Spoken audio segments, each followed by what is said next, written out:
তারপরেও জনগণ কুরবানির দিন পর্যন্ত ওলামায়ে কিরামদের জিজ্ঞাসা করতে থাকেন, এটা কি হবে, ওটা কি হবে, এটা এই ধরনের, তাহলে এটা কুরবানি হবে কি হবে না। এজন্য আপনাদের সম্মুখে সেই বিষয়কে সামনে রেখেই কিছু আলোকপাত করার প্রচেষ্টা করবো ইনশাআল্লাহ। আল্লাহ তাআলা পবিত্র কোরআনে বলেন, ওয়াযাক্কির ফাইন্না যিকরা তানফাউল মুমিনিন। মুহাম্মদ সাল্লাল্লাহু আলাইহি সাল্লামকে আল্লাহ তাআলা বলেছিলেন, তুমি উপদেশ দান করো।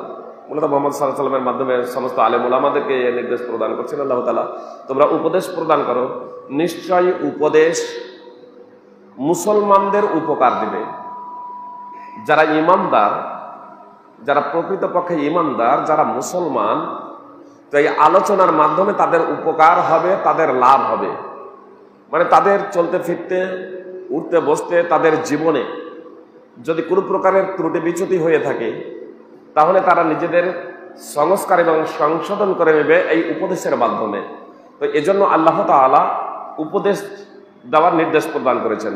আলহামদুলিল্লাহ, আজকে আমরা কুরবানি প্রসঙ্গে আলোচনার জন্য বিশ্বাস মোড় জামে মসজিদে এশার নামাজের পরে সমবেত হয়েছে। সংক্ষিপ্তভাবে আপনাদের সম্মুখে কুরবানির মসলা মাসাইল প্রসঙ্গে কিছু আলোচনা করবো ইনশাআল্লাহ। তবে এই কুরবানির মসলা মাসাইলের সাথে একটি বিষয় আমি বিশেষভাবে আপনাদের সামনে আলোকপাত করার প্রচেষ্টা করব, কুরবানি থেকে শিক্ষা। আমরা যে কুরবানি করছি, আমরা যে কুরবানি করব, লাভটা কি, কেন করব, লক্ষ্য এবং উদ্দেশ্য কি, আল্লাহ তাআলা এর মাধ্যমে আমাদের কাছে কি পেতে চান, কি চান। আসুন খুব সাধারণভাবে এই বিষয়গুলো আলোচনা করি। খুতবায়ে মাসনুনার পরে পরে আপনাদের সম্মুখে সূরা মাইদার একটি আয়াতের অংশ বিশেষ তেলাওয়াত করেছি। আল্লাহ তাআলা বলেন, ইন্নামা ইয়াতাকাব্বালুল্লাহু মিনাল মুত্তাকিন। মূলত আয়াতের এই অংশটুকু সেই আলোচনার প্রেক্ষাপটে এসেছে যে আদম আলাইহিস সালামের দুই সন্তান আল্লাহ তাআলার সন্তুষ্টির জন্য, আল্লাহ তাআলার জন্য কুরবানি পেশ করেছিল। একজনের কুরবানি কবুল হয়েছিল, একজনের কুরবানি কবুল হয়নি। আদম আলাইহিস সালামের সেই দুই ছেলের নাম কি ছিল, পবিত্র কোরআন এবং সুন্নাতে স্পষ্টভাবে তার কোনো উল্লেখ নেই। তবে পবিত্র কোরআনে এতটুকু স্পষ্টভাবে উল্লেখ আছে যে একজনের কুরবানি কবুল হয়েছিল আর একজনের কুরবানি কবুল হয়নি। এর ভাষ্য প্রদান করতে গিয়ে মুফাসসিরিনে কেরাম, তাফসীর লিখতে গিয়ে, ভাষ্য লিখতে গিয়ে ভাষ্যকাররা, মুফাসসিরে কেরাম তারা উল্লেখ করেছেন, মুফাসসিরিনে কেরাম তারা উল্লেখ করেছেন যে যাকে হত্যা করা হয়েছিল সে হচ্ছে হাবিল, আর যে হত্যা করেছিল সে হচ্ছে কাবিল। আপনাদের বোঝার সুবিধার্থে বলি যে একজনের কুরবানি কবুল হয়েছিল, তার নাম হাবিল, আর একজনের কুরবানি কবুল হয়নি, তার নাম কাবিল। কাবিলের যখন কুরবানি কবুল হলো না, হাবিলকে হত্যা করার জন্য সে উদ্যত হয়েছিল, এমনকি সে হত্যাও করেছিল। কাবিল যখন হাবিলকে হত্যা করার জন্য উদ্যত হয়, হাবিল তখন বলে যে আমি কিন্তু হাত সম্প্রসারিত করব না। হাবিল এ কথা বলেনি যে আমি দুর্বল, আমার ক্ষমতা নাই, এ কথা বলেনি। এটা বোঝার প্রচেষ্টা করবেন যে প্রতিশোধ না নেওয়া বা লড়াই না করা, হাত সম্প্রসারিত না করা, প্রতিবাদ করতে গিয়ে, এটা দুর্বলতার প্রতীক সদা সর্বদা নয়। এটা দুর্বলতার প্রতীক সদা সর্বদা নয়। কাবিল যার কুরবানি কবুল হচ্ছে না, সে যখন তার ভাইকে বলছে আমি কিন্তু তোমাকে হত্যা করব, হাবিল কিন্তু একবারও বলে না যে আমিও কিসে কম, আমি কি তোমার থেকে দুর্বল, এ কথা বলে না। বরং সে বলেছিল আমি কিন্তু হাত আমার সম্প্রসারিত করব না। সে এক কথাই বলেছিল ইন্নামা ইয়াতাকাব্বালুল্লাহু মিনাল মুত্তাকিন, নিশ্চয় আল্লাহ তাআলা আল্লাহ ভীরুদের থেকে কবুল করেন। স্পষ্টভাবে বলছেন যে আল্লাহ তাআলা আল্লাহ ভীরুদের থেকে নিশ্চয় কবুল করেন। ইবাদত, কুরবানি একটি ইবাদত। যে কোনো ইবাদত কবুল হওয়ার জন্য অন্যতম শর্ত হলো একাগ্রতা, বিশুদ্ধতা, একমাত্র আল্লাহ তাআলার সন্তুষ্টি। বিশুদ্ধ অন্তঃকরণে একমাত্র আল্লাহ তাআলার সন্তুষ্টির উদ্দেশ্যেই কেউ যদি ইবাদত করে শরীয়তি পন্থায়, তাহলে তার ইবাদত কবুল হবে। সুতরাং হাবিল স্পষ্টভাবে, যার কুরবানি কবুল হয়েছিল, স্পষ্টভাবে বললেন যে আমি কিন্তু হাত সম্প্রসারিত করব না। আর নিশ্চয় আল্লাহ তাআলা কুরবানি কবুল করেন, ইবাদত কবুল করেন আল্লাহ ভীরুদের জন্য, যারা আল্লাহ তাআলার বিধিনিষেধ মেনে চলে তাদের। ইন্নামা ইয়াতাকাব্বালুল্লাহু মিনাল মুত্তাকিন। এ থেকে মূলত শিক্ষা, শিক্ষা যে প্রতিবাদ বা প্রতিশোধ গ্রহণ করা থেকে বিরত থাকা সদা সর্বদা দুর্বলতার পরিচয় নয়।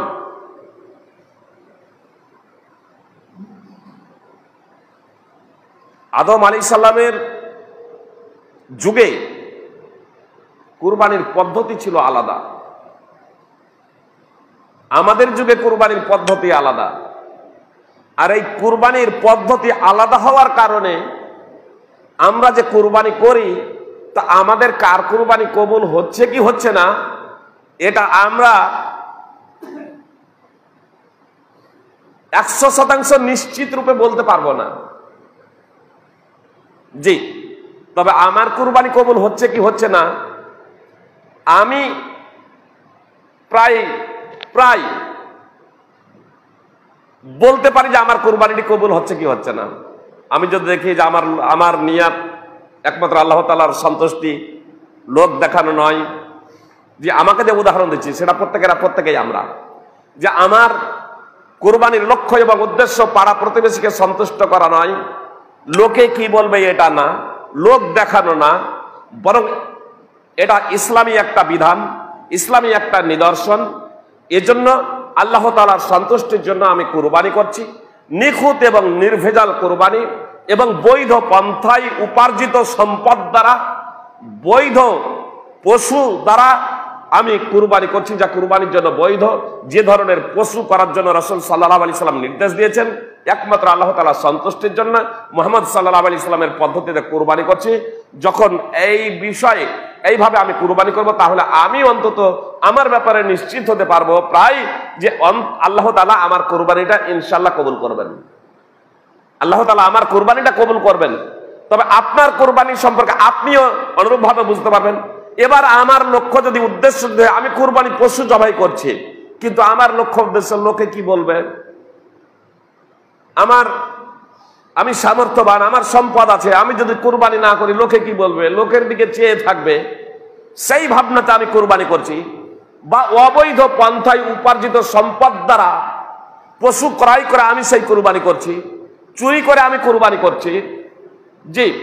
যে পশুর কুরবানি করা বৈধ নয় সেই পশু দ্বারা আমি কুরবানি করছি, তাহলে আমি তো জানছি যে অবৈধ উপার্জন দ্বারা বা চুরি করা পশু দ্বারা যদি আমি কুরবানি করি, বাহ্যিকভাবে মোটা তাজা দেখে জনগণ ভাববে হ্যাঁ ফাইজি সাহেব কুরবানি করেছেন, কিন্তু আমার ওই পশুটা যে চুরি করে এটা তো আর জনগণ জানে না। তাহলে জনগণ ভাববে হয়তো ওর কুরবানি কবুল হচ্ছে, কিন্তু আমি নিশ্চিত যে আমার কুরবানি আল্লাহ কবুল করবেন না। অনুরূপভাবে প্রত্যেকে এই বিষয়টা অনুধাবন করতে পারবো। জি, তবে আদম আলাইহিস সালামের যুগে যে কুরবানি হতো সেই কুরবানি সম্পর্কে সবাই বুঝতে পারতো যে কার কুরবানি কবুল হচ্ছে আর কার কুরবানি কবুল হচ্ছে না। কেন? তখনকার কুরবানির পদ্ধতি ছিল আলাদা, খোলা আকাশের নিচে কুরবানি পেশ করা হতো। যার কুরবানি আল্লাহ কবুল করতেন, আল্লাহ তাআলা আকাশ থেকে আগুন প্রেরণ করতেন, আর সেই আগুনে সেই কুরবানিটাকে পুড়িয়ে ভস্ম করে দিত। এটা কুরবানি কবুল হওয়ার ছিল বাহ্যিক নিদর্শন। এ নিদর্শনের মাধ্যমে কুরবানি যখন পেশ করা হতো, তখন একে অপরের সবাই বুঝতে পারত যে কার কুরবানি আল্লাহ কবুল করলেন আর কার কুরবানি কবুল করলেন না।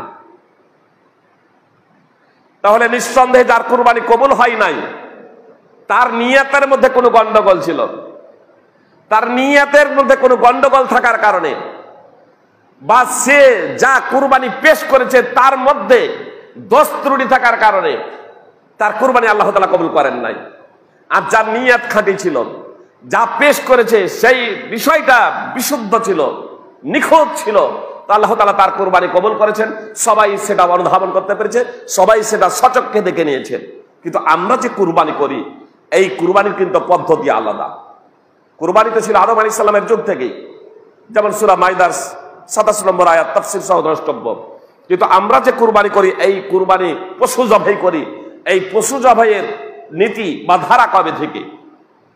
সূরা সাফফাত 37 নম্বর সূরার 102 থেকে নিয়ে 108 নম্বর আয়াত পর্যন্ত ধারাবাহিকভাবে তাফসীর সহ যদি অধ্যয়ন করেন, তাহলে এটা আমরা বুঝতে পারবো যে এই পশু কুরবানি ইব্রাহিম আলাইহিস সালামের যুগ থেকে চলে আসছে। কিন্তু ইব্রাহিম আলাইহিস সালামকে তো ডাইরেক্ট পশু কুরবানির নির্দেশ প্রদান করেন নাই আল্লাহ তাআলা।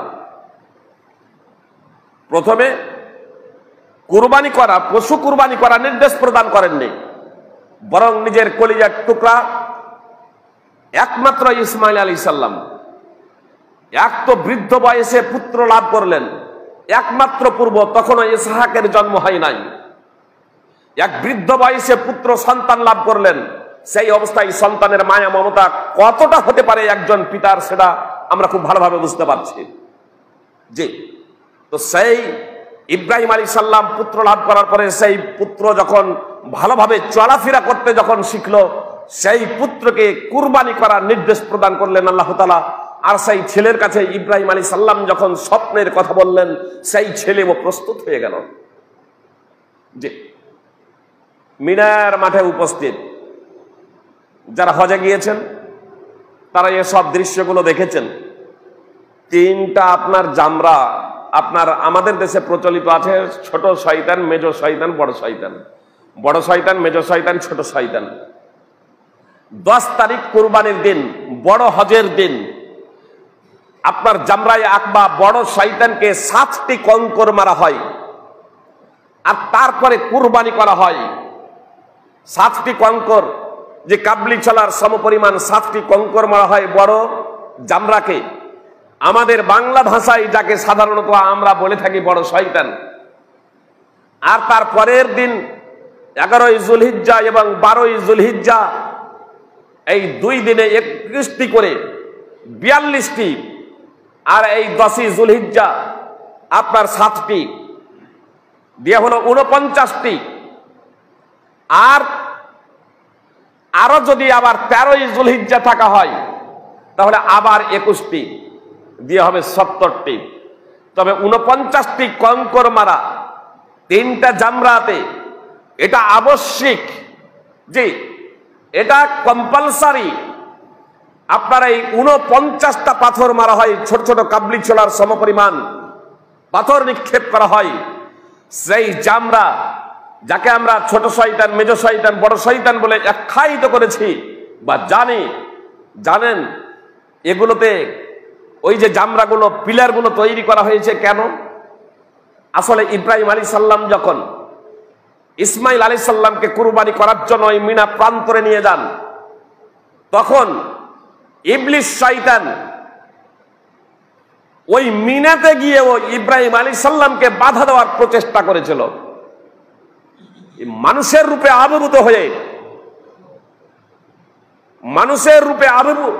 আবির্ভূত হয়ে সে যখন ইব্রাহিম আলাইহিস সালামকে বাধা প্রদান করে যে নিজের কলিজার টুকরা একমাত্র পুত্র সন্তানকে কুরবানি করো না, আমাদেরও জীবনে চলতে গিয়ে নানা ধরনের দুনিয়াবি পার্থিব মায়া মমতা আল্লাহ তাআলার পথে বাধা হয়ে দাঁড়ায় না, যে আমরা সেটা অনুধাবন করতে পারছি। যে মসজিদ তৈরি বলুন, মাদ্রাসা তৈরি বলুন, দিনের পথে খরচের ব্যাপারে বলুন, দরজায় মিসকিন ফকির আসলে কেউ অসহায় দরিদ্র নিঃস্ব ব্যক্তি তার অসহায়তা দারিদ্রতা গরিবী নিয়ে আমাদের সম্মুখে উপস্থিত হলে আমরা এই পার্থিব মায়া মমতা ধন সম্পদের মায়া মমতার কারণে অনেক সময় অনেকেই দিতে কুণ্ঠাবোধ করি, আবার অনেকেই স্বতঃস্ফূর্তভাবে আলহামদুলিল্লাহ দুনিয়ার মায়া মমতাকে বিসর্জন দিয়ে দিনকে প্রাধান্য দান করো, তো নিজে না খেয়ে অন্যকে আমরা প্রাধান্য দিয়ে থাকি। এমনও ব্যক্তি রয়েছেন অনেকেই। কিন্তু কেউ কেউ ওই শয়তানের প্ররোচনায় পড়ে দুনিয়ার মায়া মমতা প্রেম প্রীতি সন্তান সন্ততির ভালোবাসা প্রেম প্রীতিকে প্রাধান্য দিতে গিয়ে আমরা আল্লাহ তাআলার দ্বীনের পথে খরচ করার বিষয়ে একেবারে কৃপণ হয়ে যাই। তো ইব্রাহিম আলাইহিস সালামকে শয়তান মানুষের রূপে আবির্ভূত হয়ে 3টি জায়গাতে বাধা প্রদান করেছিল। সেই সময় ইবলিসকে ইব্রাহিম আলাইহিস সালাম ডাইরেক্ট পাথর নিক্ষেপ করেছিলেন 7টি করে। জি, ইবনে আব্বাস রাদিয়াল্লাহু তাআলা আনহু বলছেন যে পাথর মেরেছিলেন ইবলিসকে ইব্রাহিম আলাইহিস সালাম, সেই প্রতিবিম্ব। আজকে কিন্তু সেখানে কিন্তু ইবলিস শয়তান দাঁড়িয়ে নেই, তারপরেও প্রত্যেক হাজিকে মারতে হয় পাথর। সেই ইতিহাসকে স্মরণ করার লক্ষ্য এবং উদ্দেশ্যে আজকে শয়তান সেখানে নেই যে শয়তান তোমার আমরা দাসত্ব করব না। আর এজন্য অনেক ওখানে যখন পৌঁছে যায় কেউ চপ্পল পর্যন্ত ছুটতে শুরু করে দেয়। আসলে চপ্পল ছুটতে হবে এমনটি না, বড় বড় পাথর কেউ ছুটতে শুরু করে দেয়, সেগুলো করতে হবে এমনটি না, কাবলি চলার সমপরিমাণ পাথর এটা। তো ইব্রাহিম আলাইহিস সালাম তো ডাইরেক্ট শয়তানকে প্রহার করেছিলেন। আর আজকে আমরা প্রতিবিম্ব সেই ইতিহাসটাকে স্মরণ করার লক্ষ্য এবং উদ্দেশ্যে এটাকে সুন্নতে মুহাম্মাদী হিসেবে মুহাম্মদ সাল্লাল্লাহু আলাইহি সাল্লামের উম্মতের সুন্নাহ হিসেবে মুহাম্মদ সাল্লাল্লাহু আলাইহি সাল্লামের উম্মতের মধ্যেও এই সুন্নাহকে লাগু করে দেওয়া হয়েছে, আলহামদুলিল্লাহ। তো ইব্রাহিম আলাইহিস সালাম তখনও কিন্তু জানতেন না যে আমার পুত্র কুরবানি হবেন না। শয়তানকে 7টি করে 21টি পাথর মেরেছিলেন 3টি জায়গাতে। শয়তান দুর্বৃত্ত হলো, এবার নিজের ছেলেকে শুইয়ে দিয়েছেন। তখন ইসমাইল আলাইহিস সালাম তার পিতাকে বলছেন, ইয়া আবাতি ইন্নাহু লাইসা লি সাওবুন তুকাফফিনুনি ফীহি গায়রু, হে আমার পিতা, নিশ্চয় আমার এই কাপড় ছাড়া অন্য কোনো আর কাপড় নেই যাতে আপনি আমাকে কাফন দেবেন। আমাকে তো আপনি কুরবানি করবেন। পুত্রও জানছেন যে এবার আমি কুরবানি হয়ে যাচ্ছি আল্লাহ তাআলার পথে, পিতাও জানছেন এবার আমি কুরবানি করছি। শুইয়ে দিয়েছেন। ইসমাইল আলাইহিস সালামের উপরে ইসমাইল আলাইহিস সালাম একটা সাদা কুর্তা পরেছিলেন, জামা পরেছিলেন। ইসমাইল আলাইহিস সালাম বললেন, আব্বাজান আমাকে এখন আপনি কুরবানি করবেন, কুরবানির পরে তো আমাকে কাফন দেবেন,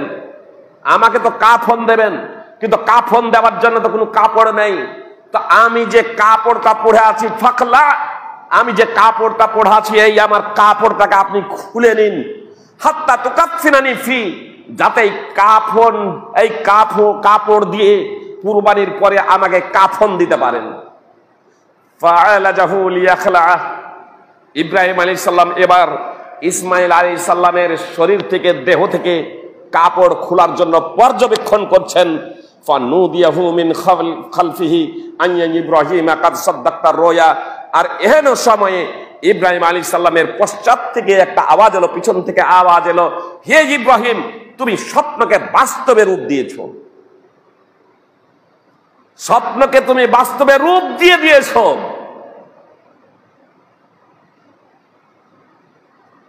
আল্লাহ তাআলা চাননি যে ইসমাইল আলাইহিস সালাম কুরবানি হয়ে যাক। আল্লাহ তাআলা চেয়েছিলেন পরীক্ষা করতে জাতির পিতা ইব্রাহিম আলাইহিস সালামকে। আল্লাহ জানছেন ইব্রাহিমের অন্তরের খবর, বাহ্যিকভাবে এটা প্রকাশ করে দেওয়ার জন্য আল্লাহ তাআলা চেয়েছিলেন যে এটা প্রকাশ হয়ে যাক। আল্লাহ তাআলা ইব্রাহিম আলাইহিস সালামের পরীক্ষা চেয়েছিলেন, তার পুত্র ইসমাইল আলাইহিস সালামের পরীক্ষা চেয়েছিলেন। ফালতাফাতা ইব্রাহিম ফাইদা হুয়া বিকাবশিন আবিয়াদ, ইব্রাহিম আলাইহিস সালাম পিছন দিকে ঘুরে তাকাচ্ছেন, তো একটা সাদা রঙের দুম্বা। সেই দুম্বাই ইব্রাহিম আলাইহিস সালাম জবাই করলেন। মুসনাদ আহমদ হাদিস নম্বর 2707। ইব্রাহিম আলাইহিস সালাম এবার দুম্বাটিকে জবাই করলেন। ফল কথা, আপনার এই ঘটনার আগে পর্যন্ত ইব্রাহিম আলাইহিস সালাম জানতেন না যে আমার পুত্র জবাই হবে না, ইসমাইলও জানতেন না। এর মাধ্যম দিয়ে আল্লাহ তাআলা ইব্রাহিম আলাইহিস সালামের বিষয়ে ঘোষণা করলেন যে এটা ছিল একটা সুস্পষ্ট পরীক্ষা, তুমি পরীক্ষায় সফল, তোমার সুখ্যাতি পরবর্তীদের জন্য আমি রেখে দিতে চাই। পশু জবাইয়ের মাধ্যম দিয়ে আজকে আমরা আল্লাহ তাআলার সন্তুষ্টি লাভ করতে চাই। সুপ্রিয় ভ্রাতৃবৃন্দ, অবশ্যই এই পশু কুরবানির মাধ্যম দিয়ে আল্লাহ তাআলার সন্তুষ্টি অর্জন করা যায় যদি আমরা আমাদের পশুত্বকে বিসর্জন দিতে পারি। পশু জবাইয়ের মাধ্যম দিয়ে যদি আমরা নিজেদের পশুত্বকে বিসর্জন দিতে না পারি, শুধু এই গরু ছাগল উট দুম্বার জবাই করে দিয়ে আল্লাহ তাআলার সন্তুষ্টি অর্জন করা সম্ভব নয়। আল্লাহ তাআলা স্পষ্টভাবে বলছেন, লা ইয়ানালাল্লাহা লুহুমুহা ওয়ালা দিমাউহা ওয়ালাকিন ইয়ানালুহুত তাকওয়া মিনকুম। আল্লাহ তাআলা স্পষ্টভাবে বললেন যে তোমাদের কুরবানির রক্ত এবং মাংস কখনোই আল্লাহ তাআলার দরবারে পৌঁছায় না, বরং আল্লাহ তাআলার নিকটে পৌঁছায় তোমাদের তাকওয়া, তোমাদের আল্লাহ ভীতি, তোমাদের সংযমশীলতা, তোমাদের পরহেজগারিতা, তোমাদের তাকওয়া, যে কে কত বেশি আল্লাহ তাআলাকে ভয় করো। সুপ্রিয় ভ্রাতৃবৃন্দ, আলহামদুলিল্লাহ আমরা কুরবানি করব। লাইনও পালিয়ে গেছে, জেনারেটর কতক্ষণ চলবে জানি না, তাড়াতাড়ি মশলা মশাইলেই চলে আসে। জি, তো বিষয়টা বলছিলাম যে আল্লাহ ভীতি। সুনানে তিরমিজি এবং ইবনে মাজাতে একটা হাদিস আছে যে কুরবানির রক্ত জমিতে, পৃথিবীতে পড়ার আগেই কুরবানির দিনের মতো, পশু জবাই করার মতো দিনের মতো উত্তম আমল আর অন্য কিছু নাই। কুরবানির রক্ত মাটিতে পড়ার আগেই তা আল্লাহ তাআলার নিকটে বিশেষ মর্যাদায় পৌঁছে যায়। কুরবানির পশু কিয়ামতের দিবসে তার শিং, লোম এবং খুর সহ উপস্থিত হবে। এ মর্মে বর্ণিত হাদিস সহিহ নয়, জয়ীফ। সুনানে তিরমিজি এবং সুনানে ইবনে মাজাতে হাদিস আছে, এ হাদিস জয়ীফ। তোমরা কুরবানির পশুকে মোটা তাজা করো, তা পুলসিরাতে যানবাহন হবে, এ হাদিস ও জয়ীফ, সহিহ নয়। এ মর্মে হাদিস বর্ণিত সহিহ নয়। পবিত্র কোরআনে আল্লাহ তাআলা স্পষ্টভাবে বলছেন তোমাদের কুরবানির মাংস রক্ত আল্লাহর কাছে পৌঁছায় না। কুরবানির রক্ত মাংস আল্লাহর কাছে পৌঁছায় না। যা পৌঁছায় আল্লাহর কাছে তা হলো তোমাদের তাকওয়া, আল্লাহ ভীতি, সংযমশীলতা। সুপ্রিয় ভ্রাতৃবৃন্দ, ভগ্নীগণ, কথা একটু মনোযোগ দিয়ে শুনবেন। আজকে আমরা সিংহভাগ মানুষ কুরবানি করছি, যে আল্লাহ তাআলা আমাদের প্রত্যেকেই কুরবানি করার তৌফিক দান করেন, আমিন। কিন্তু বিষয়টা হলো যে লক্ষ্য এবং উদ্দেশ্যে কুরবানি আমরা করব, সেই লক্ষ্য এবং উদ্দেশ্য যদি আমরা উপনীত হতে না পারি, সেই লক্ষ্য এবং উদ্দেশ্য যদি আমরা পৌঁছাতে না পারি, তাহলে আমাদের কুরবানি ওই কাবিলের মতো হবে, হাবিলের মতো হবে না, ওই হত্যাকারীর মতো হবে, ওই শহীদের মতো হবে না। জি, মানে এ তো কুরবানি তো হওয়া চাই একমাত্র আল্লাহ তাআলার সন্তুষ্টির জন্য, একমাত্র আল্লাহ তাআলার সন্তুষ্টির জন্য। জি, কুরবানি হলো সুন্নাত। কেউ কেউ বলেছেন সামর্থ্যবানদের জন্য ওয়াজিব। জি, নামাজ যেমন ফরজ, রোজা যেমন ফরজ, হজ যেমন ফরজ, যাকাত যেমন ফরজ, এগুলোর নিচে হলো কুরবানির মান ও মর্যাদা। জি, আমার বলার লক্ষ্য এবং উদ্দেশ্য হলো, আমার উপরে যাকাত ফরজ হয়ে গেছে, আমি যাকাত আদায় করি না। হজ ফরজ হয়ে গেছে, হজ করি না। রোজা ফরজ হয়ে গেছে, রোজা রাখি না। আপনার নামাজ ফরজ হয়ে গেছে, তারপরেও আমি নামাজ পড়ি না 5 ওয়াক্তের, আমি কুরবানি করছি। এটা কি তাকওয়ার পরিচয়? এটা কি আল্লাহ ভীতির পরিচয়? এটা কি সংযমশীলতার পরিচয়? এটা কি সংযমশীলতার পরিচয়? আমি কুরবানি করতে নিষেধ করছি এমনটি না। আমার কুরবানি কবুল হচ্ছে কি হচ্ছে না, আপনার কুরবানি কবুল হচ্ছে কি হচ্ছে না, আপনি একটু মূল্যায়ন করবেন না? আপনি তো দৈনিক পশু খাচ্ছেন, প্রায় আপনি দৈনিক গরু ছাগলের মাংস কিনে খাচ্ছেন। ঘটা করে বৎসরে একবার গরু এবং ছাগল করার কি প্রয়োজন? লক্ষ্য এবং উদ্দেশ্য যে আমরা নিজেদের পশুত্ব স্বভাবকে বিসর্জন দিয়ে, যেমন ইব্রাহিম আলাইহিস সালাম আল্লাহ তাআলার পথে নিজের কলিজার টুকরা কুরবানি করতে দ্বিধাবোধ করেননি। আমাদের যদি আল্লাহ নির্দেশ দিতেন তা আমরাও বাস্তবায়ন করতাম। আর তাই যদি হয় তাহলে একজন কুরবানি দাতা 5 ওয়াক্তের নামাজ পড়বে না, এটা হতে পারে না। এজন্য অতীত যা হয়েছে আপনাদের কাছে আমার বিনীত অনুরোধ, যারা অনলাইনেও যারা বক্তব্য শুনছেন, সুপ্রিয় ভাই এবং বোন, আপনাদের কাছে আমার বিনীত অনুরোধ, কুরবানি করুন, নিয়তের পরিবর্তন করুন এবং নিজের সংস্কার এবং সংশোধন করে নিন। নিজের মধ্যে যে পশুত্ব স্বভাব আছে সেই পশুত্ব স্বভাবকে বিসর্জন দিন। এই পশুত্ব স্বভাবকে বিসর্জন দেওয়ার খুব সহজ পদ্ধতি, কোরআন এবং সুন্নাতে যা করার জন্য আল্লাহ এবং তার রাসূল সাল্লাল্লাহু আলাইহি সাল্লাম নির্দেশ দিয়েছেন তা আমরা সাধ্য মতো করব, আর যা থেকে নিষেধ করেছেন তা আমরা সাধ্য মতো বিরত হয়ে যাব। যা নিষেধ তা আমরা করব না, আর যা করার আদেশ দিয়েছেন, যা কম্পালসারি তা অবশ্যই করব। যা সুন্নাত, যা নফল, যা না করলে পাপ হবে না, সেগুলোর বিষয়ে আমরা সাধ্যমতো করার প্রচেষ্টা করব। এই হলো তাকওয়ার সাধারণ নিদর্শন। অতএব আসুন আমরা কুরবানি একমাত্র আল্লাহ তাআলার সন্তুষ্টির জন্য যাতে করতে পারি, তার জন্য আমরা নিজেদের সংস্কার এবং সংশোধন করার জন্য সর্বাত্মক প্রচেষ্টা চালাবো ইনশাআল্লাহ। কুরবানি কিছু মসলা মাসাইল সাধারণভাবে আপনাদের সামনে ব্যক্ত করি। আপনার কুরবানির পশু হচ্ছে 4 প্রকার: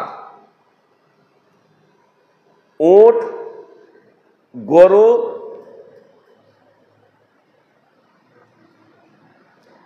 ভেড়া, দুম্বা, ভেড়া দুম্বা একই প্রজাতি, এবং ছাগল। ছাগল আর গরুর মধ্যে যেমন পুংলিঙ্গ স্ত্রীলিঙ্গ আছে, উট এবং ছাগল ভেড়া সবেরই পুংলিঙ্গ এবং স্ত্রীলিঙ্গ। 4 শ্রেণীর পশু। আপনার ভেড়া যেমন দুম্বার অন্তর্ভুক্ত, অনুরূপ ভাবে মহিষ উটের, এই গরুর, মহিষ গরুর অন্তর্ভুক্ত। তবে ভেড়ার ব্যাপারে স্পষ্ট হাদিসই আছে, দুম্বার ব্যাপারে স্পষ্ট হাদিসই আছে, কিন্তু মহিষের ব্যাপারে সুস্পষ্ট হাদিস নেই। এজন্য যদি আমাদের গরু অ্যাভেলেবেল থাকে তাহলে আমরা মহিষের দিকে যাব না, বরং একটু এড়িয়ে যাওয়াই ভালো। তাহলে যেসব জায়গাতে আপনার গরু নেই, যেহেতু মহিষ গরুর অন্তর্ভুক্ত, কুরবানি করতে পারেন, ইনশাআল্লাহ কোনো সমস্যা হবে না। তাহলে গরু, উট, গরু এবং দুম্বা এবং ছাগল, এই 4 প্রকার পশু কুরবানির জন্য প্রযোজ্য। ছাগল এবং দুম্বা এতে ভাগাভাগি চলে না, জেনে রাখবেন। ছাগল এবং দুম্বা এতে ভাগাভাগি চলে না।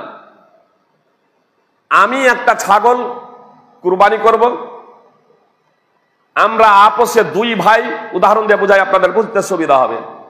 আমরা আপোষে 2 ভাই একই বাউন্ডারের ভিতরে থাকি, একই বাউন্ডারের ভিতরে থাকি, কিন্তু হাঁড়ি আলাদা, ইনকাম সোর্স আলাদা, রান্না বান্না আলাদা। তো একটা ছাগল 2 ভাইয়ে মিলে দিতে পারি না, যদিও একটা বাউন্ডারের ভিতরে থাকি। বুঝতে পেরেছেন? তার কারণ ইনকাম সোর্স এবং হাঁড়ি আলাদা। যদি এমনটি হতো যে আমি বড় আমি বড় ইনকাম সোর্স, একই জায়গায় রান্না বান্না সমস্ত কিছু এক জায়গাতে, আলাদা না, ইয়ে আমার অধীনে থাকে, তাহলে আমি যখন কুরবানি দিতাম তাহলে আমার পরিবারের অন্তর্ভুক্ত ইয়ে হয়ে যেত আমার অধীনে থাকলে। বুঝতে পেরেছেন বিষয়টা? কিন্তু যখন রান্না আলাদা, হাড়ি আলাদা, তখন হবে না। তাহলে আমি যখন কুরবানি দেব, তো আমার একটা ছাগল বা একটা দুম্বা আমার পক্ষ থেকে, একটা গরু হোক, একটা ছাগল হোক, একটা উট হোক, একটা দুম্বা হোক, প্রত্যেকটা পশু আমি যখন কুরবানি করব আমার পক্ষ থেকে এবং আমার পরিবারের পক্ষ থেকে তার যথেষ্ট হবে। জি, তার পরিবারের সদস্য সংখ্যা যতই হোক না কেন। এখানে বিষয়টা আরো স্পষ্ট করে দেই। মনে করুন আমার পরিবারের ছেলে আছে, আমি হলাম বাবা, আমার ছেলেরা আমার সাথেই একই হাঁড়িতে খাবার খায়, তারা যা ইনকাম করে সেই ইনকাম আমার কাছেই জমা হয়, ইনকাম সোর্স আমাদের একটা জায়গায় একত্রিত হয় এবং আমাদের রান্না বান্না খাওয়া দাওয়া সমস্ত কিছু একটা জায়গা থেকে হয়। তো যেহেতু এটা একত্রিত, বুঝতে পেরেছেন, এটা যৌথ ফ্যামিলি, এটা একান্নবর্তী পরিবার হওয়ার কারণে আমি যদি কুরবানি দিই আমার ছেলে মেয়ে, সমস্ত ছেলে মেয়ের পক্ষ থেকে, আমার পুরো পরিবারের পক্ষ থেকে এটা যথেষ্ট। এমনকি আমার পিতামাতা বৃদ্ধা হয়ে যাওয়ার কারণে তারাও যদি আমার অধীনে খায়, মানে আমার হাঁড়িতে খায়, আমার পরিবারের সাথে অন্তর্ভুক্ত খাবার দাবারের বিষয়ে, সমস্ত বিষয়ে, তাহলে সে আমার পিতামাতা আমার পরিবারের অন্তর্ভুক্ত হয়ে যাবে। ফলে আমি যখন কুরবানি করব আমার পিতামাতাকে অন্তর্ভুক্ত করবে, কিন্তু আমি কুরবানি করছি বাবা হিসেবে, পিতার হাঁড়ি আলাদা। এমনকি আমার ছেলেরা যা আছে ছেলেদের হাঁড়ি আলাদা, তাদের রান্না বান্না আলাদা, তাদের ইনকাম সোর্স আলাদা। তাহলে আমি যদি কুরবানি করি শুধু আমার স্ত্রী এবং সেই সব কচিকা যারা অন্তর্ভুক্ত হবে যারা আমার সাথে আছে, যারা একসাথে খাওয়া দাওয়া করছি, যাদের রান্না বান্না আলাদা, তারা কিন্তু সেই সমস্ত ছেলেগুলো আমার অন্তর্ভুক্ত হবে না। পিতামাতা তাদের হাঁড়ি আলাদা, তারা কিন্তু আমার পরিবারের অন্তর্ভুক্ত হবে না। এই কুরবানির সবে তারা শামিল হবে না। এই বিষয়টা স্মরণে রাখবেন। গরু এবং উট কুরবানি দেওয়ার ব্যাপারে একাই হলে উত্তম। গরু এবং উটেও গোটা অনেকেরই ধারণা যে গরু এবং উট ভাগাই দিতে হয়, মানে একাই দেওয়া যাবে না, এমনটি না। গরু এবং উটও একাই দেওয়াটা উত্তম।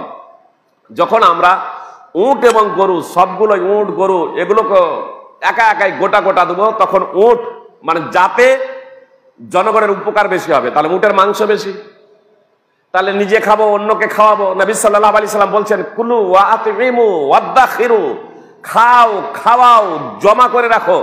উটের মাংস বেশি, তাহলে স্বাভাবিকভাবে উটের মাংস বেশি, এর দ্বারা জনগণ উপকৃত হয় বেশি।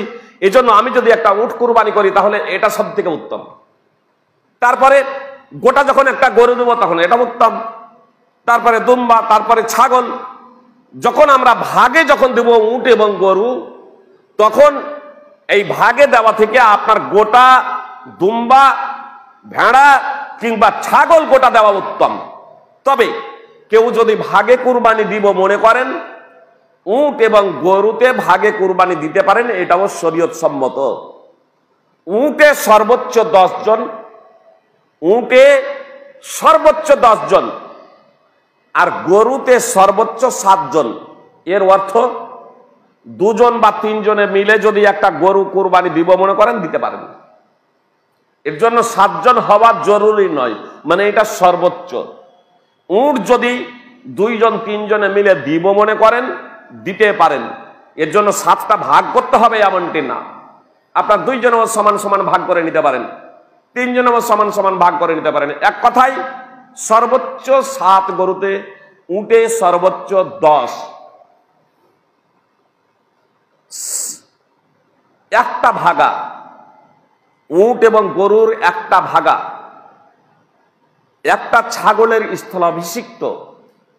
আর আপনারা অবগত আছেন, যেমন আবু আইয়ুব আনসারী রাদিয়াল্লাহু তাআলা আনহু সূত্রে বর্ণিত হাদিসে স্পষ্টভাবে রয়েছে, সুনানে তিরমিজি হাদিস নম্বর 1505 এবং সুনানে ইবনে মাজাহ হাদিস নম্বর 3147, যে একটা ছাগল একজন ব্যক্তি এবং তার পুরো পরিবারের পক্ষ থেকে যথেষ্ট। হানাফিদের নিকটে একটা ছাগল একজন ব্যক্তির পক্ষ থেকে হবে, পুরো পরিবারের পক্ষ থেকে যথেষ্ট না। মুল্লা আলী কারি হানাফি মেরকাতুল মাফাতিতে লিখছেন যে এই হাদিস হানাফিদের বিপদে ফেলে দিয়েছে। আরে বিপদের কোনো প্রশ্নই নেই, মাযহাব ছেড়ে দিয়ে, গোড়ামি ছেড়ে দিয়ে হাদিস মেনে নিলেই হলো। হাদিস তো আমাদের মানতে হবে, কোরআন এবং হাদিস। জি, ফল কথা, একটা ছাগল এবং দুম্বা একজন ব্যক্তি এবং একজন পুরো পরিবারের পক্ষ থেকে যথেষ্ট। এখন কথা হচ্ছে যে একটা ভাগা, একটা ছাগলের স্থলাভিষিক্ত, এ প্রসঙ্গে আপনার উট যে 10টি ছাগলের স্থলাভিষিক্ত, এ প্রসঙ্গে সহিহ বুখারী সহ বিভিন্ন হাদিস গ্রন্থে স্পষ্ট হাদিসই আছে। এজন্য উলামায়ে কেরাম, শেখ ইবনে বাজ, শেখ উসাইমিন সহ সৌদি আরবের ফতোয়া কমিটির মুফতিগণ, ফতোয়া লাজনা দায়েমা, ইবনে বাজ সহ সৌদি ফতোয়া কমিটির মুফতিগণ এবং শেখ উসাইমিন মাজমু ওয়া রাসাইল, যে ইবনে উসাইমিন রাহিমাহুল্লাহ লিখছেন যে একটা ভাগা, যেহেতু একটা ছাগলের স্থলাভিষিক্ত, একটা ভাগা একজন ব্যক্তি এবং তার পুরো পরিবারের পক্ষ থেকে যথেষ্ট হবে। অর্থাৎ একটা গরু এবং একটা উটের সপ্তমাংশ, 7 ভাগের 1 ভাগ একজন ব্যক্তি এবং তার পরিবারের পক্ষ থেকে যথেষ্ট হবে। মানে আমি একটা ভাগা দিচ্ছি মনে করুন, তাহলে আমি যখন একটা ভাগা দেব নিজের পক্ষ থেকে এবং নিজের পরিবারের জন্য সওয়াবের নিয়ত করব, ইনশাআল্লাহ তা যথেষ্ট হবে। যেমন সৌদি ফতোয়া কমিটির মুফতিগণ শেখ ইবনে বাজ, শেখ ওসাইমিন, আব্দুল্লাহ ইবনে গুদিয়ান প্রমুখ মুফতিগণ বলেছেন। আল্লাহু আ'লাম। একটা বিষয় এখানে স্পষ্ট করে দেই যে আমরা যারা কুরবানি করছি, কুরবানির মাংস বা কুরবানির চামড়া বা কুরবানির কোনো কিছু বিক্রয় করে নিজের অধীনে নিয়ে আসবো না। মানে কুরবানির মাংস তো বিক্রি করাই যাবে না।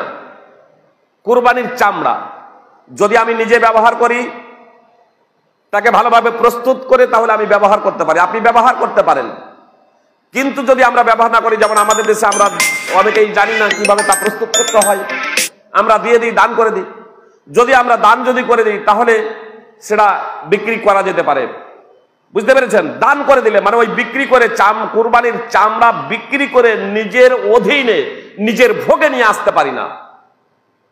এমনকি কথা খুব মনোযোগ দিয়ে শুনুন, অনেক সময় নিজে কুরবানি করি না, হয়তো কাউকে দিয়ে কুরবানি করাই। অনেক সময় আমরা কসাই ডেকে নিয়ে আসি যে কসাই কুরবানি করে দেবে, তো ওই কসাইকে ও কুরবানির মাংস পারিশ্রমিক হিসেবে দেওয়া যাবে না। বিষয়টা কিন্তু খুব গুরুতর। নবী সাল্লাল্লাহু আলাইহি সাল্লাম স্পষ্টভাবে নির্দেশ দিয়েছেন, কুরবানির মাংস কসাইকে পারিশ্রমিক হিসেবে দেবে না। বলবেন তাহলে কসাই তো বিনা পারিশ্রমিকে কুরবানি করে দেবে না। জি, আপনার পকেট থেকে টাকা দেবেন, আপনার পকেট থেকে টাকা দিতে পারেন, আপনি মাংসও দিতে পারেন, কিন্তু কুরবানির না। আপনি এমনি বাজার থেকে মার্কেটে এমনি মাংস তো বিক্রি হচ্ছে, সাধারণ মাংস কিনে তাকে দিতে পারেন, কিন্তু আপনার কুরবানির মাংস কসাইকে দিতে পারেন না। কসাইকে আমি কসাই নামটা শুধু নিলাম মানে পারিশ্রমিকের জন্য, মানে কসাই পারিশ্রমিক নেবে।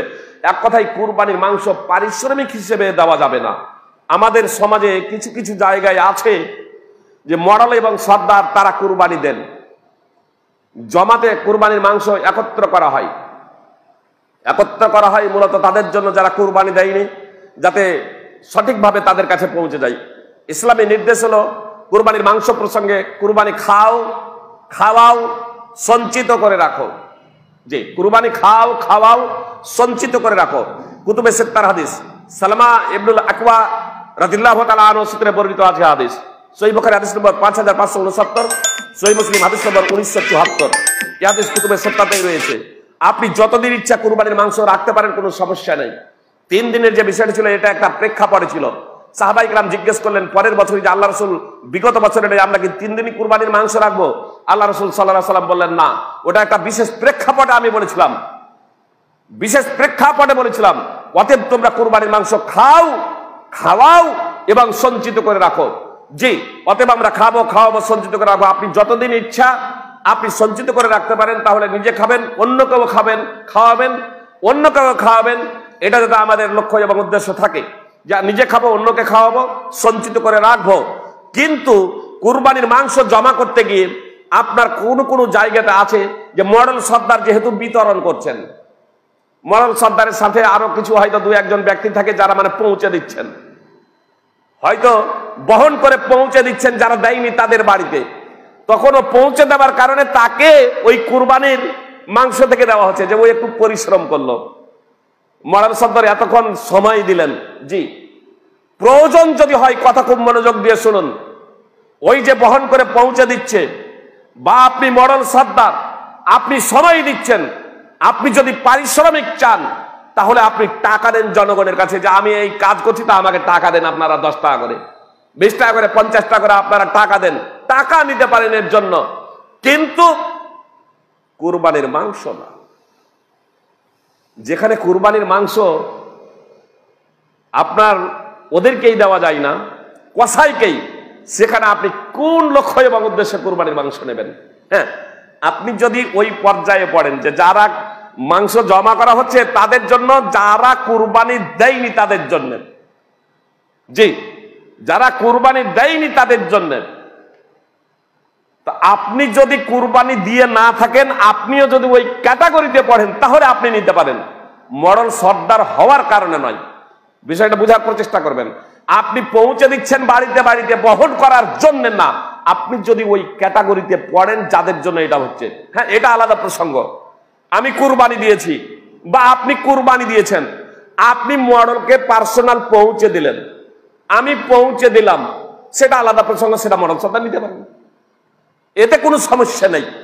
কিন্তু যেটা সেই সমস্ত ব্যক্তিদের জন্য, অভাবী, দুস্থ, গরিব ব্যক্তিদের জন্য, যারা কুরবানি দেয়নি তাদের জন্য যে মাংস একত্রিত করা হচ্ছে, আর সেই মাংস থেকে কেউ কেউ ভাগ বসাচ্ছেন, যারা কুরবানি দিয়েছেন তারাও আপনার সময় দিচ্ছেন বলে, এটা বৈধ না।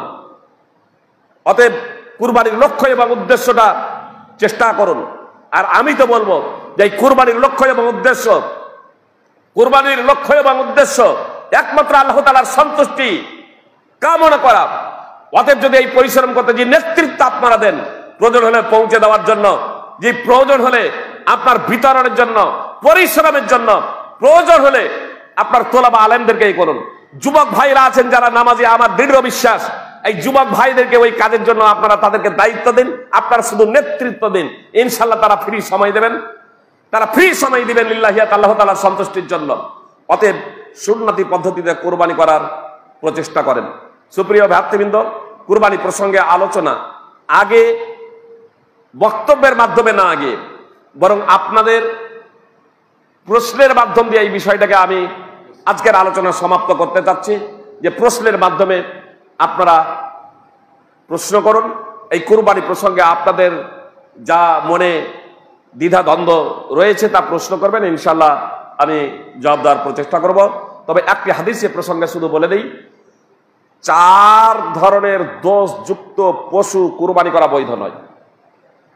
আল বারা বিন আযিব রাদিয়াল্লাহু তাআলা আনহু সূত্রে বর্ণিত, যে পশু, কোন পশুতে যদি 4 ধরনের দোষের মধ্যে কোনো দোষ থেকে থাকে, তাহলে সেই পশুর কুরবানি বৈধ না।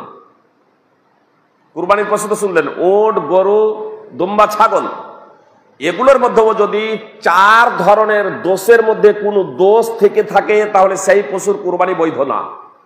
নবী সাল্লাল্লাহু আলাইহি সাল্লাম বলেছেন, অন্ধ, যার অন্ধত্ব সুস্পষ্ট, অর্থাৎ পূর্ণ অন্ধ, হালকা দেখছে বা একটা চোখ কানা আছে বা টেরা আছে, কোনো সমস্যা নেই, কুরবানি হয়ে যাবে ইনশাল্লাহ। অন্ধ, যার অন্ধত্ব সুস্পষ্ট, অর্থাৎ দেখতেই পাই না, এই ধরনের পশু কুরবানি করা বৈধ না। রুগ্ন, যার রুগ্নতা স্পষ্ট, অসুস্থ, যার রোগ একেবারে সুস্পষ্ট, এই ধরনের পশু কুরবানি করা বৈধ নয়। ল্যাংড়া, যার খোড়া, যার খোড়ামি, যার ল্যাংড়ামি সুস্পষ্ট, এই ধরনের পশু কুরবানি না। সুতরাং আলী রাদিয়াল্লাহু তাআলা আনহুকে জিজ্ঞেস করা হচ্ছে, এমন ল্যাংড়া পশু প্রসঙ্গে যে পশুটা কুরবানি গাহ পর্যন্ত, যেখানে জবাই করা হবে সেই পর্যন্ত হেঁটে যেতে পারবে, কিন্তু ল্যাংড়াচ্ছে। আলী রাদিয়াল্লাহু তাআলা আনহু বললেন কোনো সমস্যা নেই। আর মুহাম্মদ সাল্লাল্লাহু আলাইহি সাল্লামের ভাষা হচ্ছে এমন ল্যাংড়া যার ল্যাংড়ামি খোড়ামি সুস্পষ্ট, মানে তার ল্যাংড়ামির কারণে, তার খোড়ামির কারণে সে চলতে পারে না। এই ধরনের পশু কুরবানি করা বৈধ নয়। তাহলে একান্ত যদি ন্যাংড়ায় তাহলে কোনো সমস্যা নেই। এমন দুর্বল যে পশুটা বার্ধক্য জনিত কারণে একবারে শুকিয়ে কাঠ হয়ে গেছে, হাড়ের মজ্জা শুকিয়ে গেছে, একবারে কঙ্কাল সার হয়ে গেছে, মানে তার শরীরে মাংস নেই, একবারে হাড়গুলো সব বেরিয়ে গেছে। এই ধরনের দুর্বল, এই ধরনের পাতলা পশু কুরবানির জন্য বৈধ নয়। এই 4 শ্রেণীর দোষ যুক্ত পশু কুরবানির জন্য বৈধ নয়। এই হাদিসটি যখন আল বারা বিন আযিব রাদিয়াল্লাহু তাআলা আনহু বর্ণনা করছেন, তো উবাইদ বিন ফাইরুজ বিখ্যাত তাবী আল বারা বিন আযিব থেকে এই হাদিসটি শুনছিলেন। তিনি তখন বলছেন যে আমি কিন্তু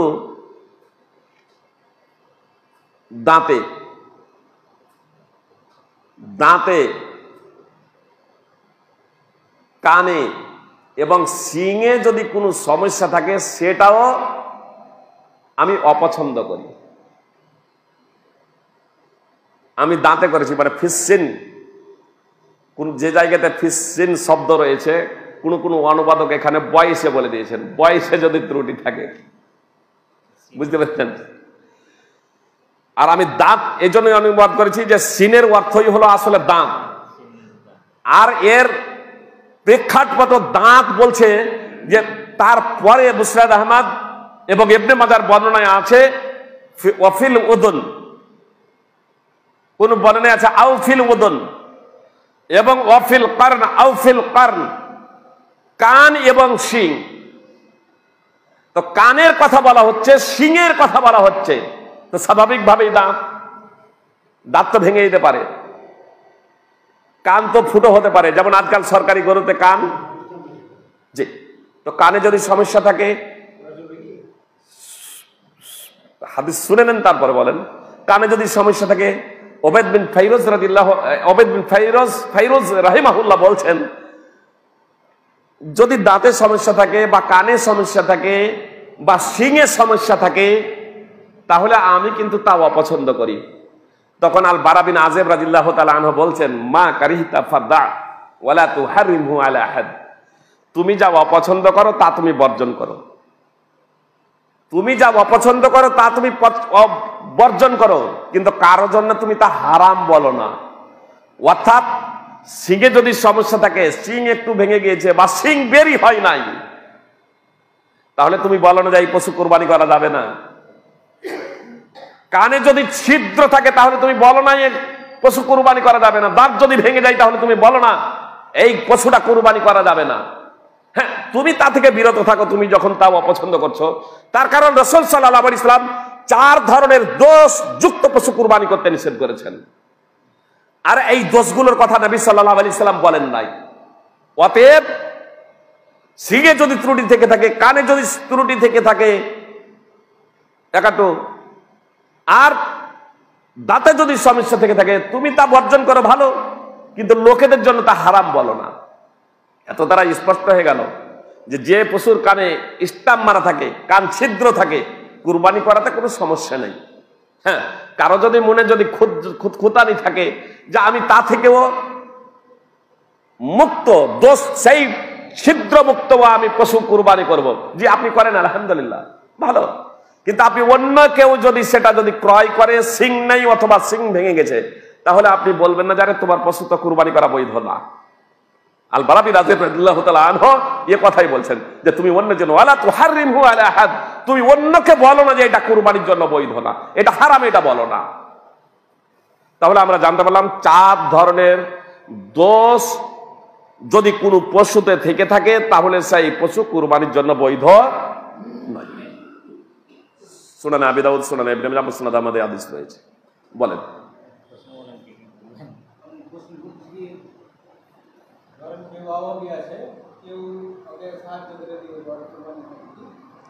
মানে কুরবানি করতে সাহায্য করবে, যে কোনো সমস্যা নেই, ওরও কুরবানি হবে এবং যে সাহায্য করছে সেও নাকি পাবে, সেও পুণ্যের অধিকারী হবে। জি, সেও পুণ্যের অধিকারী হবে ইনশাআল্লাহ। বলুন। আমাদের এই এলাকাটা হচ্ছে গরিব শ্রেণী। এবার ধরেন আমি 100 ঘরের সমাজ নিয়ে চলি, আপনি বক্তব্য দিলেন, পরিস্থিতির উপরে হাদিস রাসূল সাল্লাল্লাহু আলাইহি ওয়াসাল্লাম চেঞ্জ করেছেন।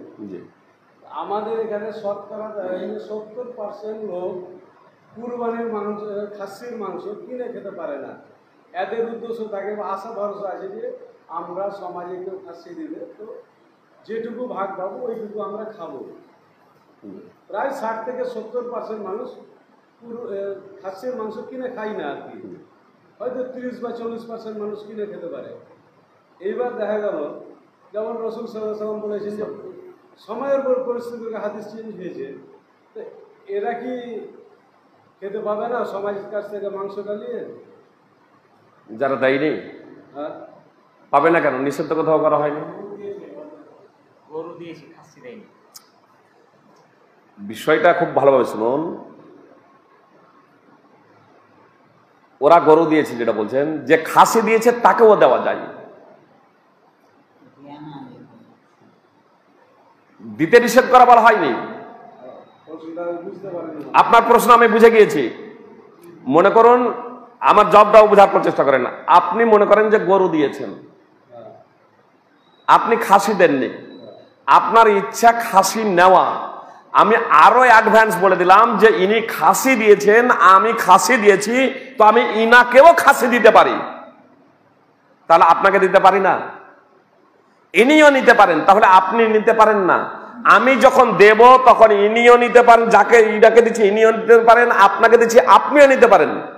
এটা আমি নিষেধ করিনি।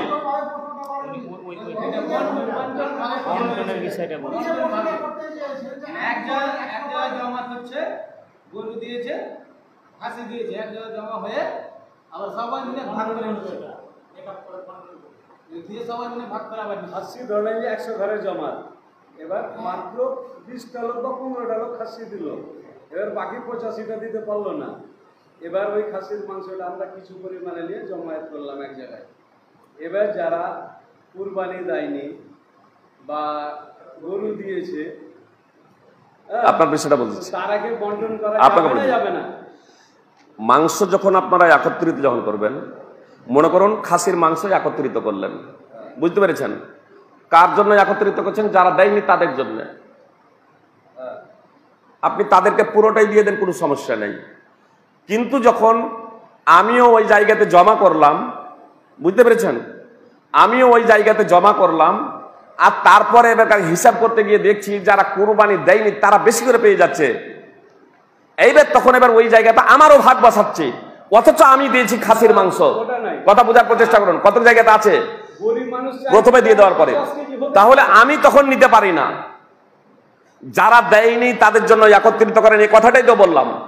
যারা দেয়নি তাদের জন্য একত্রিত করেন, জমা করেন, কোনো সমস্যা নেই, তাদেরকে দেন।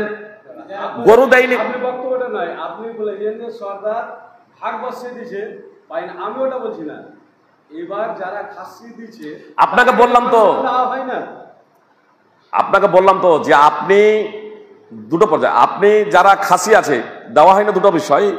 এটা শরীয়তের নির্দেশ নয় যে যারা খাসি দেয়নি তাদেরকে খাসি দিতে হবে, যারা গরু দিয়েছে। প্রথমে এটা নির্দেশ, প্রথমে আমরা ধরবো না। কথা আপনি বুঝে গেছেন, শুনেন আমার কথাটা শুনেন। প্রথম নম্বর কথা হচ্ছে, এটা শরীয়ত নয় যে যে কুরবানি দিয়েছে তাকেও দাও। বিষয়টা বোঝার প্রচেষ্টা করেন। শরীয়তের নির্দেশ হলো খাবো, খাওয়াবো, জমা করে রাখবো, বুঝতে পেরেছেন? এটাই হলো সিস্টেম। আমি ব্যক্তিগতভাবে আমি খেলাম, খাওয়ালাম, জমা করা রাখলাম, এটা হলো শরীয়ত। আমরা এক জায়গায় একত্রিত করলাম আমাদের বিলি বন্টনের সুবিধার্থে, বুঝতে পেরেছেন? আমাদের বিলি বন্টনের সুবিধার্থে যারা খাসি দেয়নি তাদের খাসি দিলাম, যারা গরু দেয়নি তাদের গরু দিলাম।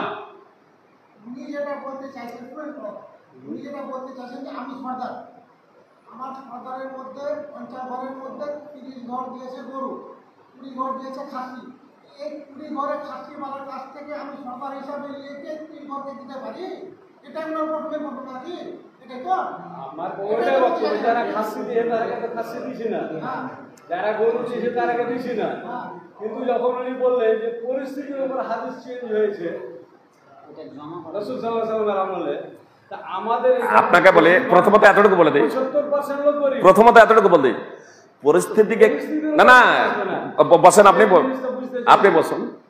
পরিস্থিতিকে কেন্দ্র করে হাদিস চেঞ্জ হয়েছে যে বিষয়টা, আজকে কিন্তু আর হাদিস চেঞ্জ হবে না।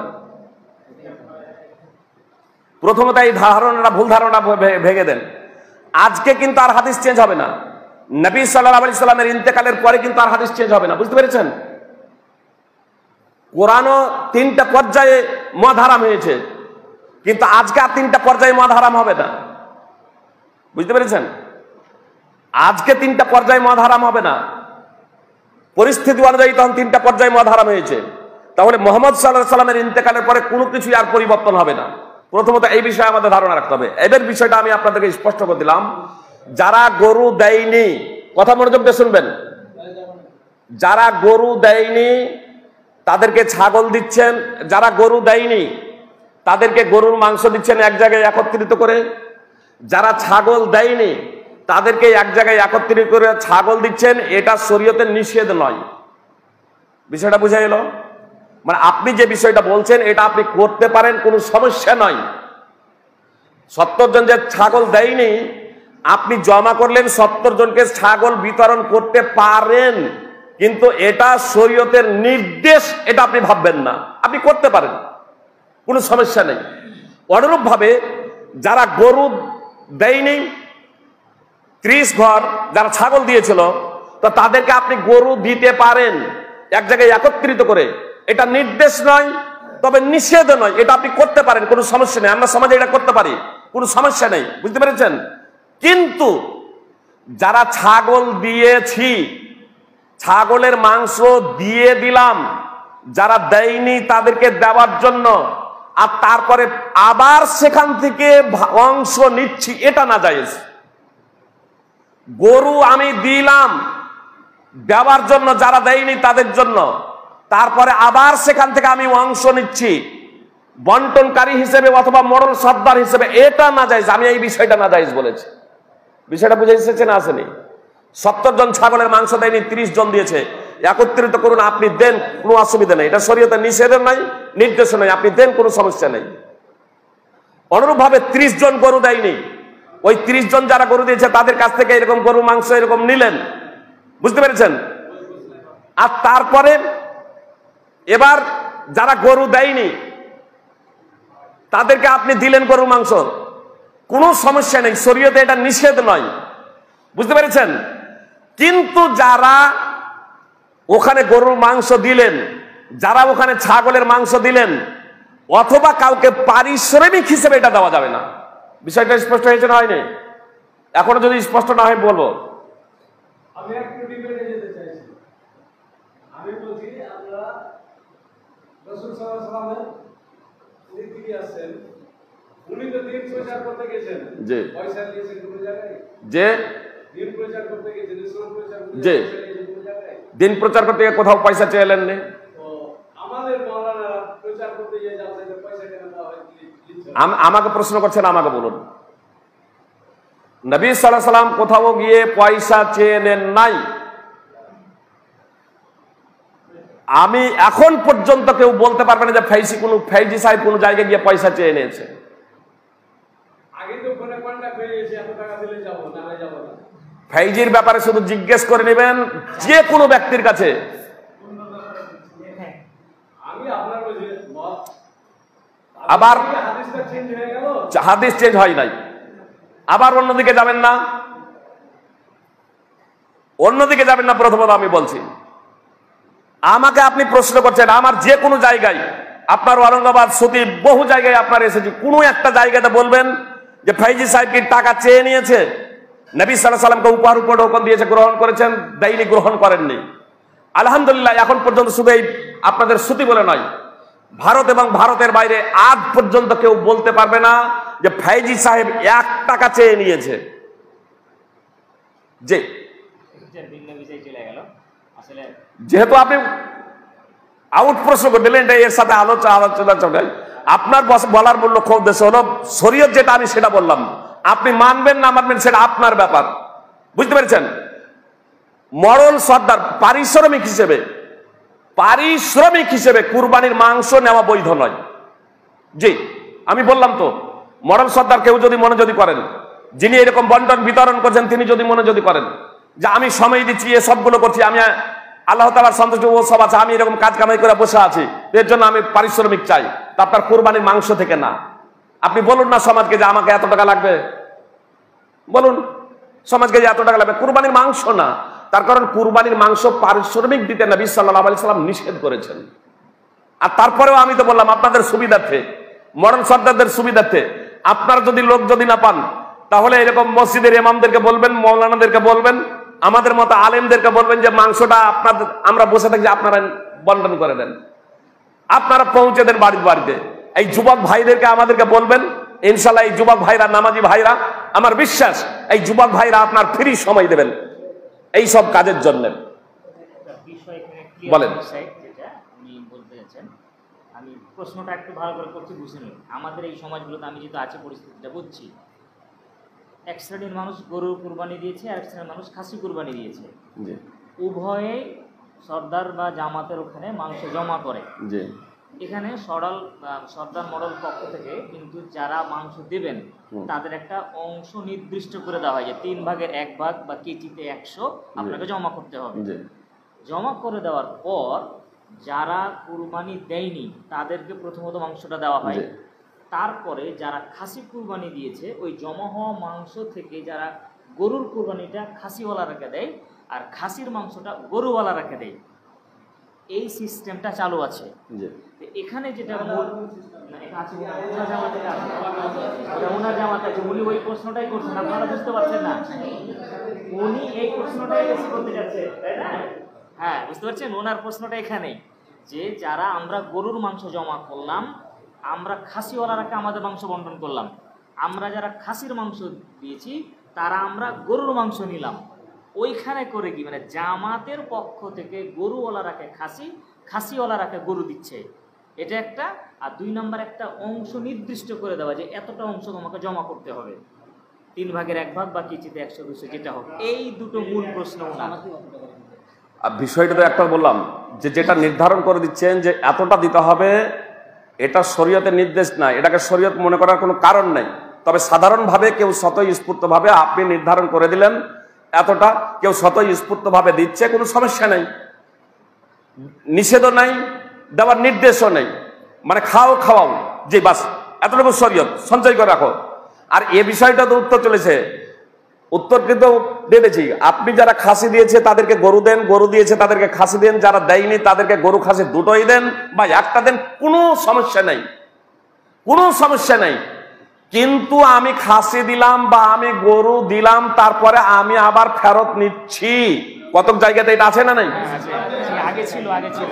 এটা না জায়েজ, এটা যেমন না জায়েজ মরল সর্দার যেটা পারিশ্রমিক হিসেবে নিচ্ছেন যে আমি এতক্ষণ ধরে বিতরণ করছি তা আমিও নেব, কত জায়গাতে এটা আছে, আপনার নেই আলহামদুলিল্লাহ, তাহলে এটা না জায়েজ।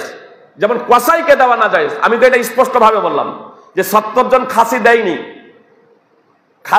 তো আপনি তাদেরকে খাসি দিয়ে দেন, ওরা গরু দিয়েছে, কেউ গরু দিয়েছে, গরু যারা দেয়নি তাদেরকে গরু দিয়ে দেন, কোনো সমস্যা নেই।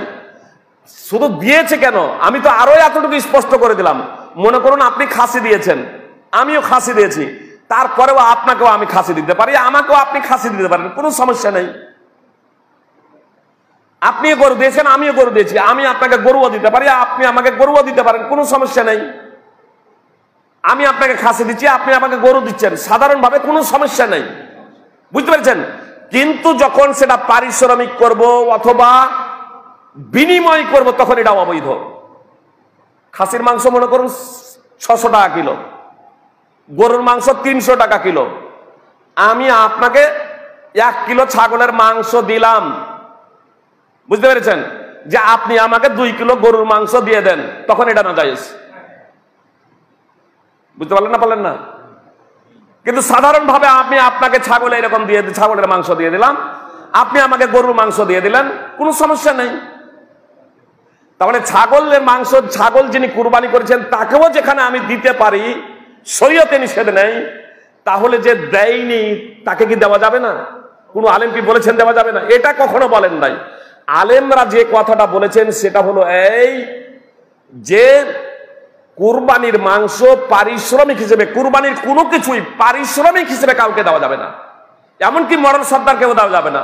কতক জায়গাতে সমাজে আছে কুরবানির মাংস 3 ভাগ করে 1 ভাগ জমা করে দাও, দিয়ে 1 ভাগ জমা করে দিয়ে আবার ফের ওই ওখান থেকেই আবার ভাগ নিচ্ছে। তো এটা না জায়েজ, এটা তো কুকুরের বমি খাওয়ার মতো, তুমি দিয়ে দেওয়ার পরে আবার সেখান থেকে নিচ্ছ।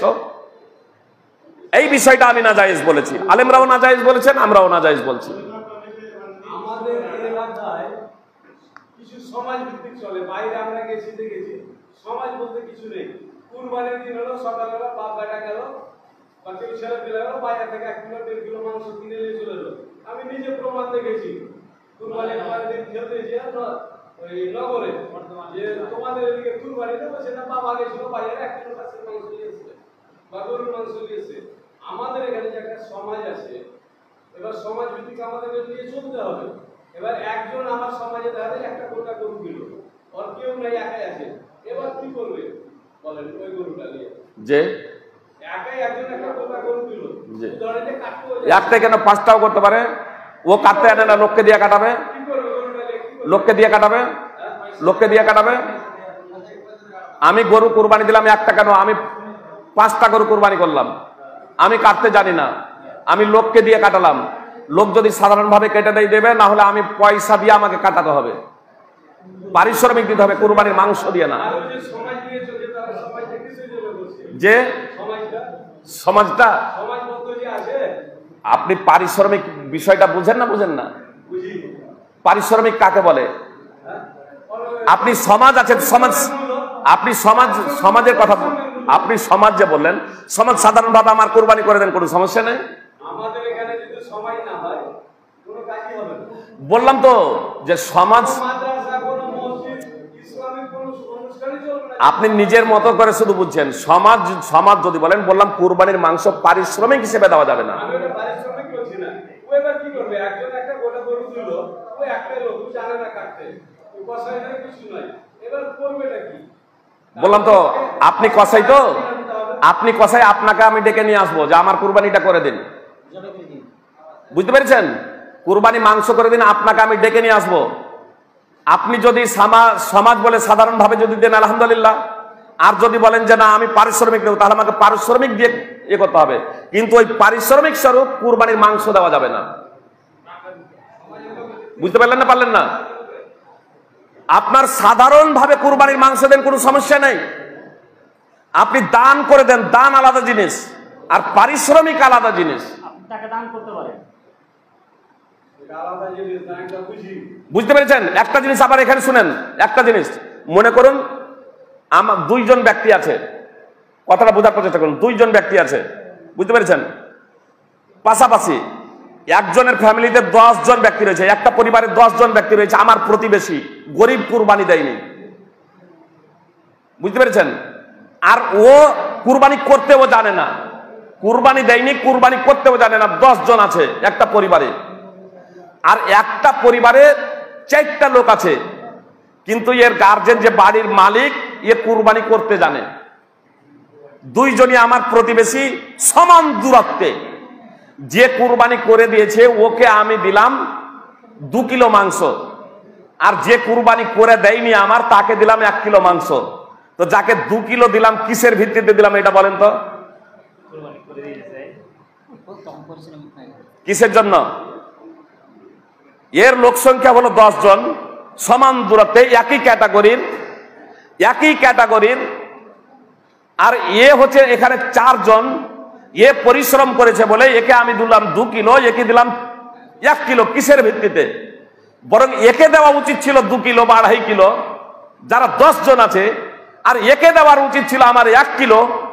এ আমার পরিশ্রম করেছে বলে 2 কিলো নয়, বেশি না, জি, একে প্রয়োজনে পরিশ্রম করেছে, আমি পকেট থেকে একে টাকা দেব, পকেট থেকে টাকা দেব, কুরবানির মাংস না। এবার খাওয়ার জন্য যেমন অন্যজনকে দিচ্ছি, একেও দিচ্ছি, কোনো সমস্যা নেই, এবার একেও দিচ্ছি, এবার আমার অন্য প্রতিবেশীকে দিচ্ছি, একেও দিচ্ছি, কোনো সমস্যা নাই।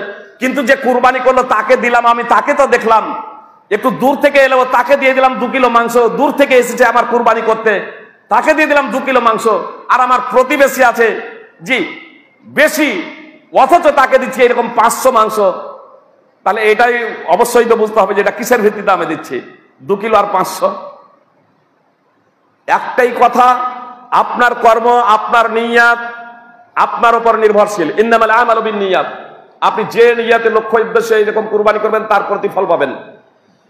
আগে হচ্ছে শরীয়ত, তারপরে হচ্ছে সামাজিকতা, এটাও জেনে রাখবেন। আগে হচ্ছে শরীয়ত, তারপরে হচ্ছে সামাজিকতা। আপনি বললেন মানে যে এলাকার কথা বলছেন আমি বুঝে গিয়েছি, সাধারণত মাঝাবিদের এলাকাতে কুরবানি কম করে। তা আমার এখানে তো সিংহভাগ লোক নামাজি পড়ে না। সামাজিকতার মাধ্যমে কই আমরা তো নামাজি বানাতে পারি না। আমরা তো ডেকে হেঁকে বলি না যে তোমাকে নামাজ পড়তেই হবে কম্পালসারি। যে কুরবানির মাংস খাওয়া থেকে বা কুরবানি করা থেকে গুরুত্বপূর্ণ হলো নামাজ পড়া। কুরবানির মাংস কাউকে দেওয়া থেকে কোনো ব্যক্তিকে নামাজি বানানো হলো আরো গুরুতর বিষয় এবং গুরুত্বপূর্ণ। আমার সেই জায়গাতে তো કોઈ সামাজিকতা নেই। ফেতরা মডেল সর্দারের সিদ্ধান্ত অনুযায়ী যদি জনগণ জমা না করে তখন আমাদের সামাজিকতা আছে। বিয়ে শাদী যদি আমাদের মডেল সর্দারদের কথা অনুযায়ী না হয় তাহলে সামাজিকতা আছে। দাফন করতে দেবো না, অমুক করবো না, এই করবো না, তমুক করবো না, নামাজ পড়ার জন্য, নেশাজাত দ্রব্য বন্ধ করার জন্য, আমাদের সমাজ থেকে কুসংস্কারের মূলোৎপাটনের লক্ষ্য এবং উদ্দেশ্যে। ভালো জিনিস। আসুন আমরা কোরআন এবং সুন্নাহকে সামনে রেখে সামাজিকতা করি, তাহলে এটা আমাদের লাভ আছে, অবশ্যই লাভ হবে। ফল কথা আবারও নির্যাস আপনাদের বলে দিই, কুরবানির মাংস খাওয়াবেন, সঞ্চয় করে রাখবেন। যিনি কুরবানি দিয়েছেন তাকেও দিতে পারেন, যিনি কুরবানি না দিয়েছেন তাকেও দিতে পারেন। তাহলে কুরবানির মাংস যেটা আপনি দিয়ে দিবেন সেটা ফেরত নেবেন না। আর আমরা যাতে পারিশ্রমিক হিসেবে সেটা গ্রহণ না করি। সুদ যেমন নেওয়া অপরাধ, দেওয়াও অপরাধ। সুদ যেমন নেওয়া অপরাধ, দেওয়াও অপরাধ। মদ যেমন খাওয়া অপরাধ, বহন করাও অপরাধ।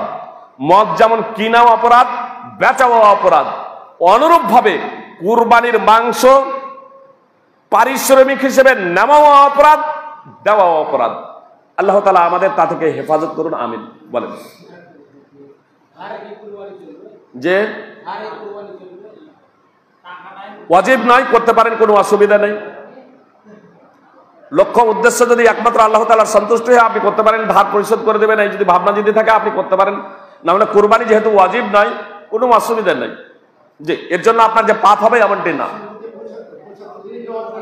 যে আমরা যারা নামাজ পড়ে না কুরবানি দিচ্ছে, আমরা তাদেরকে কুরবানি করতে নিষেধ করব না, তাদেরকে কুরবানি করতে নিষেধ করব না। তার কুরবানি কবুল হবে কি না হবে কিয়ামতের মাঠে সে জবাব পেয়ে যাবে। তাহলে আমরা এতটুকু বলবো যে অবশ্যই আপনি নামাজ পড়ুন, তারপরে কুরবানি করুন। নামাজ পড়ুন দিয়ে কুরবানি করুন। আর আপনি নামাজই পড়েন না, তাহলে কুরবানি করা তো শুধু পশু জবাই করাই তো হবে, আর কি হবে বলেন। যে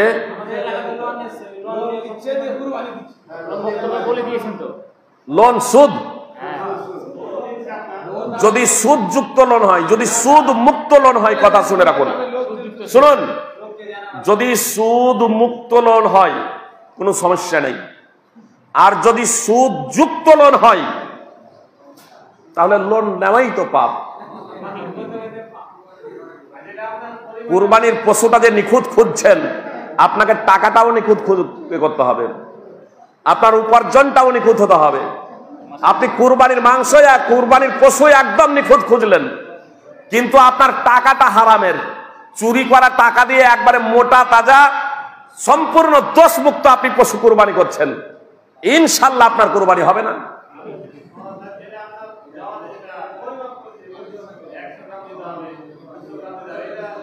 বললাম তো, নির্ধারণ করা এটা শরীয়ত নয়।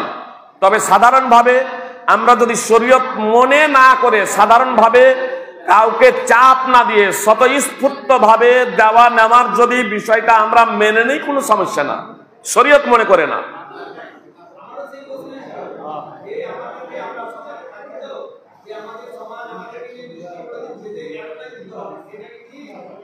বললাম তো এটা শরীয়ত নয়, শরীয়ত ভেবেও করা যাবে না। সাধারণভাবে স্বতঃস্ফূর্ত ভাবে বলা হলো, দিল, কেউ গ্রহণ দিল, সেখানে নেওয়া যায়, গ্রহণ করা যায়, কোনো সমস্যা নেই। জি,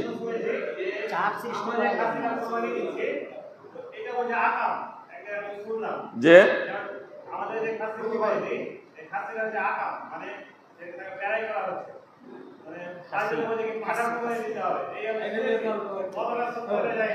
আপনার পাঁঠাও কুরবানি দিতে পারেন, ষাঁড়ও কুরবানি দিতে পারেন, কোনো সমস্যা নেই। তবে খাসি বা বলদ কুরবানি দেওয়া, এই যেটা প্রায় যেটা করা হয়, এটা দোষযুক্ত নয়। জি, কোনো সমস্যা নেই, কোনো সমস্যা নেই। আপনি খাসি বা বলদ আপনি কুরবানি করতে পারেন, এটা দোষণীয় নয়, এটা শরীয়ত সম্মত। খুঁত হলো সেটাই খুঁত যাকে শরীয়তে খুঁত বলেছে, দোষ হলো সেটাই দোষ যাকে শরীয়ত দোষ বলেছে। আমি আপনি যাকে দোষ বলে বিবেচিত করব, বা আমি আপনি যাকে খুঁত বলে গণ্য করব, সেটা যদি শরীয়ত সমর্থিত না হয় তাহলে সেটা গ্রহণযোগ্য নয়। এই প্রেক্ষাপটে আমি তাদের বলবো যে, কথা খুব মনোযোগ দিয়ে শুনুন। আপনার খাসি এবং বলদের ক্ষেত্রে কেউ যদি মনে করেন, কথা মনোযোগ দিয়ে শুনুন, কেউ যদি মনে করেন যে খাসি যেহেতু প্রায় করা হচ্ছে, বলদ যেহেতু প্যারাই করা হচ্ছে, এজন্য খাসি বা বলদ আমি কুরবানি দিব না, এটাকে আমি অপছন্দ করছি, আপনার এটা ব্যক্তিগত ব্যাপার, আপনি তা থেকে বিরত থাকুন। আপনি পাঁঠা কুরবানি দিন, আপনি ষাঁড় কুরবানি দিন, তবে অন্যকে বলবেন না যে এটা নাজায়েজ, এটা হারাম, এটা দেওয়া চলবে না, এটা বলা যাবে না। আল বারাবি নাদেব এ কথাই বলেন, ওয়ালা তুহাররিমহু আলা আহাদ, তুমি অন্যের জন্য হারাম ঘোষণা করো না। মা কারিতা ফাদাহু, তুমি যা অপছন্দ করো তা থেকে বিরত হয়ে যাও। আল্লাহ তাআলা আমাদের প্রত্যেকে, এটাই শেষ, একটাই প্রশ্ন, এটা শেষ, বলেন।